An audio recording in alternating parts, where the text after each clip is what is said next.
Hello everyone, welcome back to my YouTube channel commerce Vidya. आज हम accounts का fourth chapter करने वाले हैं। पहला चैप्टर हमने पार्टनरशिप फंडामेंटल कर लिया, second goodwill, third change in profit sharing ratio. ये हमारा फोर्थ चैप्टर है जिसमें शॉर्ट सीबीएसई में, पंजाब बोर्ड में, स्टेट बोर्ड और सीबीएसई दोनों में क्वेश्चन आना ही आना है। Admission of a partner 6 marks का क्वेश्चन है। बेसिक को ध्यान से समझ लेना क्योंकि इसमें जो एडजस्टमेंट्स हैं, थर्ड चैप्टर में मैंने आपको revaluation, partner capital, balance sheet नहीं करवाया क्योंकि वो सेम ही है इस वाले चैप्टर में भी, अगले वाले में भी। तो इसका बेसिक ध्यान से समझ लेना, कौन सी आइटम कहां आनी है, कैसे डालना है, वो सब कुछ हमें पता होना चाहिए। Clear?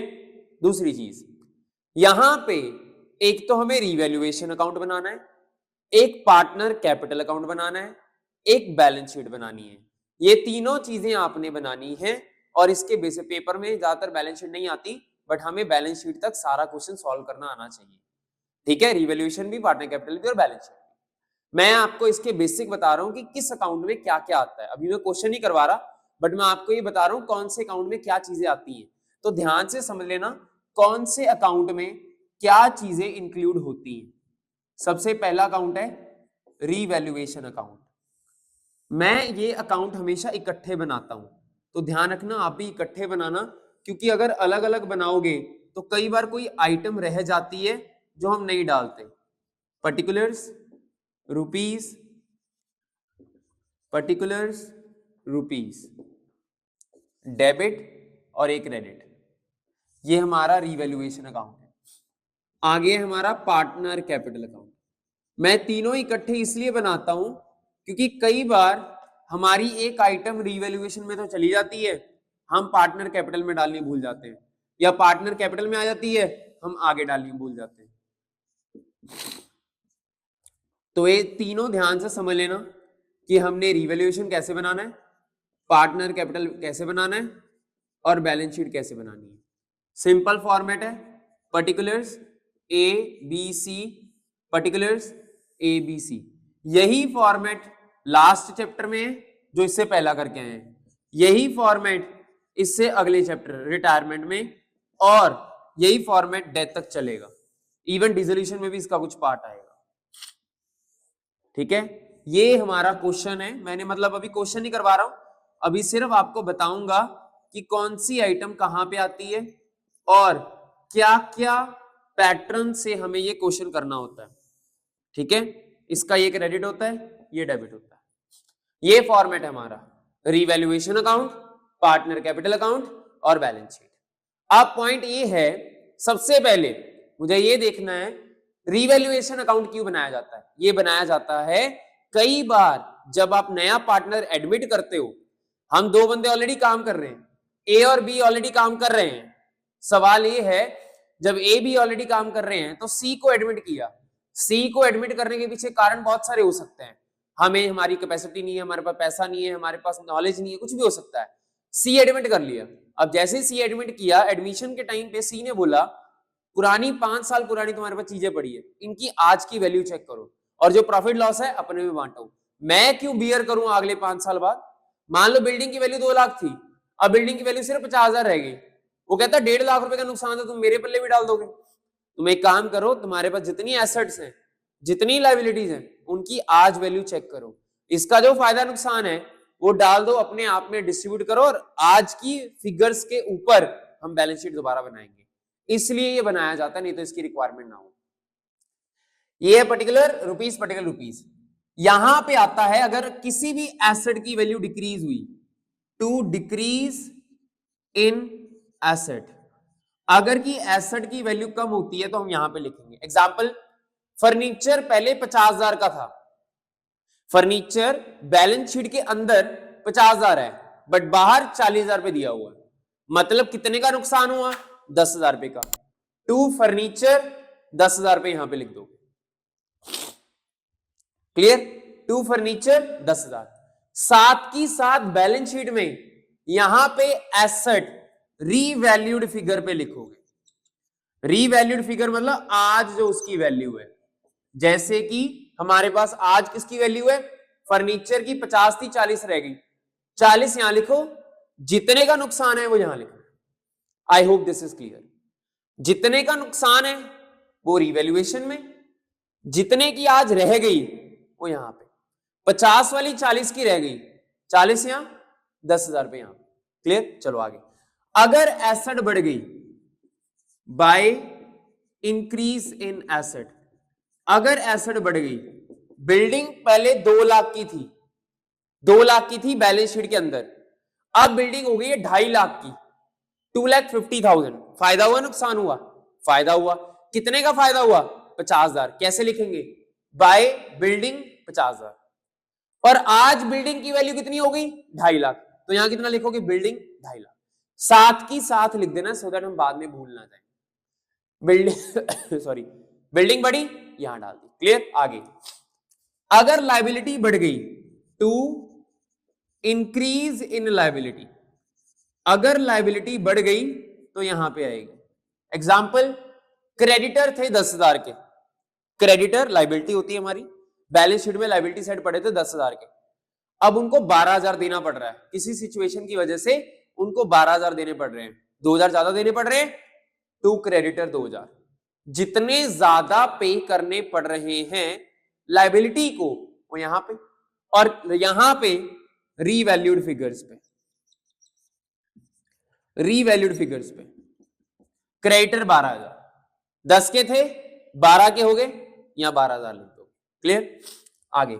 By decrease in liability, अगर लायबिलिटी कम हो गई तो यहां आएगी। इसकी एक बेस्ट एग्जांपल बताता हूं, ज्यादातर यही लिखा आता है, 3,000 creditor not likely to be claimed, 3,000 के क्रेडिटर क्लेम नहीं होंगे, 3,000 के creditor not likely to be claimed. फायदा हो गया, हमारा फायदा हो गया, 3,000 रुपए अब देने नहीं पड़ेंगे। 10,000 के थे मान लो, 3,000 देने नहीं, बाय क्रेडिटर 3,000, 10 में से 3 देने नहीं, कितने बचे? 7, तो यहां क्रेडिटर 7,000। मतलब लायबिलिटी कम होगी, अब पे करनी नहीं पड़ेगी, मेरा फायदा होगा, तो मैं यहां लिख दूंगा। डिपेंड करता है मेरा फायदा हो रहा है या मेरा नुकसान हो रहा है। क्लियर, उसके बाद कई बार हमारी प्रोविजन इंक्रीज होती है, to increase in provision doubtful debt की, अगर इंक्रीज हुई तो इधर, डिक्रीज हुई तो इधर। अब ये ध्यान रखना, जो ये साइड है ना, इसको मैं प्रॉफिट साइड बोलता हूं, गेन वाली साइड, और ये वाली साइड लॉस वाली साइड। जब भी आपको लगे आपको नुकसान हो रहा है किसी भी एसेट लायबिलिटी पे, किसी भी तरीके का कोई भी नुकसान है, यहां डाल देना चुप करके।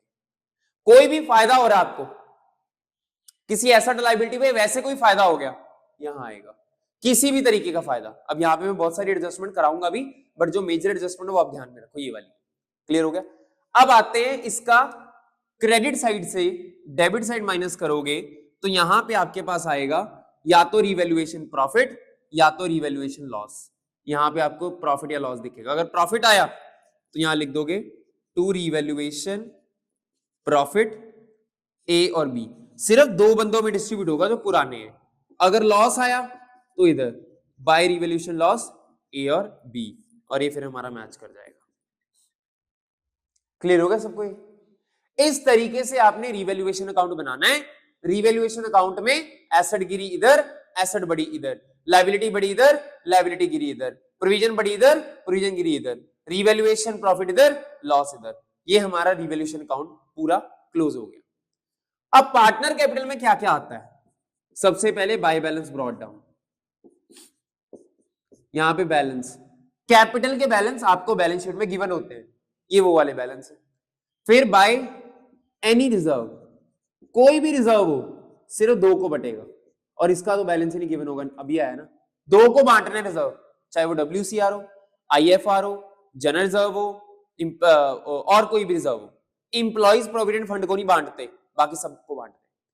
EPF बांटा नहीं जाता, बाकी सब कुछ बांट देंगे, WCR, IFR, general reserve, revenue reserve, reserve fund, सब कुछ बांट देंगे।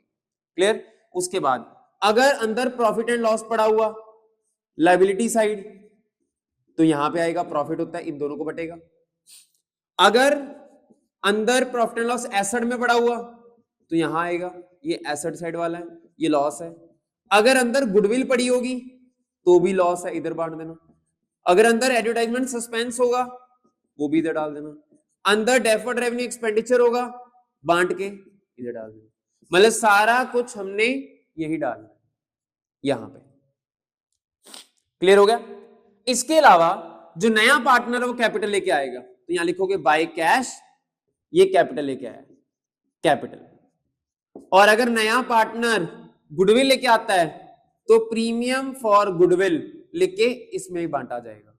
और अगर वो कैश में नहीं लेके आता तो यहां करंट अकाउंट लिखा जाएगा, बाय करंट अकाउंट।